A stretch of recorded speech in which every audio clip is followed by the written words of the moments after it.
ഇതാണ് ക്ലീത്തോപ്പ് ബീച്ച്. വന്നിറങ്ങിയ സമയത്ത് കടൽ ഇറങ്ങി കിടക്കുകയായിരുന്നു.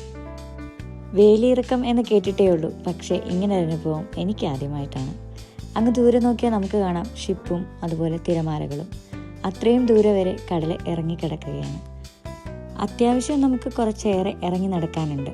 പക്ഷെ കുറച്ച് അങ്ങോട്ട് ചെന്ന് കഴിയുമ്പം കാല് ചെളിയിൽ പുതഞ്ഞു പോകും. ക്ലീത്തോപ്പ് ബീച്ചിൻ്റെ തീരം മൈലുകളോളം എക്സ്റ്റെൻഡ് ചെയ്ത് കിടക്കുന്നതാണ്. ഫാമിലിയായി വന്ന് ആക്ടിവിറ്റീസും ബീച്ച് സ്പോർട്സും ഒക്കെ അടിപൊളിയായിട്ട് എൻജോയ് ചെയ്യാൻ പറ്റിയ സ്ഥലം. കുറേയൊക്കെ വെള്ളത്തിൽ കൂടെ ഇങ്ങനെ നടക്കുമ്പോൾ ഇത് കടലിൽ കൂടെ തന്നെയാണോ എന്നുള്ളത് എനിക്ക് വിശ്വസിക്കാൻ പറ്റുന്നുണ്ടായിരുന്നില്ല. കാരണം ഇങ്ങനത്തെ അനുഭവം മുമ്പ് പറഞ്ഞ പോലെ തന്നെ ആദ്യമാണ്. ബീച്ചിൽ വന്നിട്ട് കടൽ എവിടെയെന്ന് ചോദിച്ചപ്പോൾ കടൽ കാണാനില്ല എന്നുള്ളൊരവസ്ഥ. ഇവിടെ കടൽ തീരത്ത് ഇഷ്ടംപോലെ ചിപ്പികൾ പല നിറങ്ങളിലും പല രൂപത്തിലുമുണ്ട്. അതുപോലെ ബ്ലൂ സീ ഗ്ലാസസും മാർബിൾസും ഒക്കെ ഇവിടെ പലയിടങ്ങളിൽ ഹൈഡ് ചെയ്ത് കിടപ്പുണ്ട്. ഭാഗ്യമുണ്ടെങ്കിൽ അതും കിട്ടും.